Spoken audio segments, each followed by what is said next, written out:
UP के प्रतापगढ़ में साहेब का गजब हाल। मकान गिरने से 6 की मौत पर आया पीएम आवास का ख्याल। दरअसल प्रतापगढ़ के महुली में जर्जर मकान गिरने से एक ही परिवार के 6 लोगों की दर्दनाक मौत हो गई, जिसके बाद जिला मजिस्ट्रेट अभिषेक पांडे, एसपी दीपक भूकर मौके पर निरीक्षण करने पहुंचे।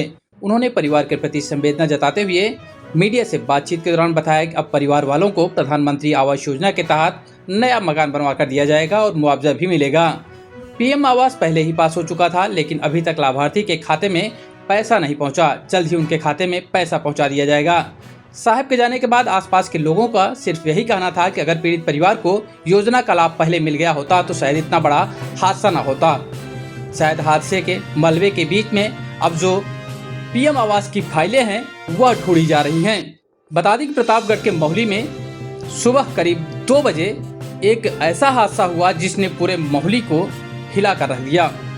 प्रमोद श्रीवास्तव का मकान, जो बताया जा रहा है कि काफ़ी जर्जर था, वह अचानक गिर गया, जिसमें परिवार के 7 लोग सो रहे थे। इस हादसे में परिवार के प्रमोद श्रीवास्तव, उनकी पत्नी समेत कुल 6 लोगों की मौत हो गई, जबकि अमन अभी भी गंभीर रूप से घायल है। प्राथमिक उपचार के बाद अमन को घर के लिए रवाना कर दिया गया है और शव का पंचनामा कर उसे पोस्टमार्टम के लिए भेज दिया गया है।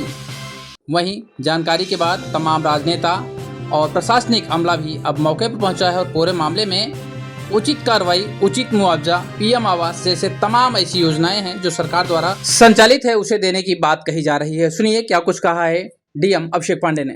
देखिए, बहुत ही दुखद हादसा है और कल से जो लगातार बारिश हो रही है उसकी वजह से रंजीतपुर चिलबिला, जहाँ पे हम अभी हैं, वहाँ पे महुली में प्रमोद श्रीवास्तव जी का मकान था और उसकी दूसरी मंजिल पे जो एक कमरा बना हुआ था, उसकी छत पुरानी तकनीकी रॉबिश के आधार पे बनाई गई थी। वो बारिश की वजह से दरदरा के गिरी और नीचे के तल की जो छत है उसको साथ लेते हुए वो गिर गई पूरी तरह से। एक ही कमरे में जहाँ पे एसी लगा हुआ था, वहाँ पे परिवार के 7 लोग जो हैं सो रहे थे।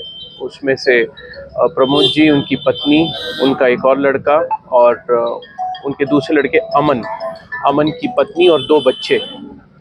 इसमें अमन को छोड़कर बाकी सभी लोग दुखद रूप से हताहत हुए हैं। अमन जो है, उनको हल्की फुल्की चोटें लगी हैं और अभी वो वर्तमान में क्लिनिकल ऑब्जर्वेशन में है और पूरे परिवार का इस प्रकार से एक साथ समाप्त हो जाना निश्चित तौर पे बहुत ही हृदय विदारक है। शासन और प्रशासन स्तर से निर्देश हैं कि परिवार के लिए पूरी तरह से प्रशासन हर संभव तरीके से खड़ा रहे, उनकी मदद की जाए और जो हो गया उससे उबरने में जो कुछ भी किया जा सकता है वो करे। और उस क्रम में मैं और कप्तान साहब यहाँ पर आए, उनके जो घटना स्थल है उसको देखा, उसके अलावा अमन से बातचीत की और रेवेन्यू और पुलिस की टीम रात से यहाँ पे रेस्क्यू वर्क में लगी हुई है। यहाँ पे राहत की तरफ से जो भी अहेतुक सहायता पूरे परिवार के लिए है, 24 घंटे के अंदर तत्काल उनको उपलब्ध कराई जा रही है। इसके अलावा कृषक दुर्घटना योजना अंतर्गत भी जिस लाभ के लिए वो पात्र हैं वो भी उनको अगले 24 घंटे में उपलब्ध कराई जाएगी। मुझे यहाँ पे बताया गया कि इस परिवार का प्रधानमंत्री आवास भी स्वीकृत हो चुका था और जियो टैगिंग की कार्रवाई भी पूर्ण हो चुकी थी। अब इनके खाते में पैसा आना ही था, लेकिन दुर्भाग्यवश उससे पहले ये घटना हो गई।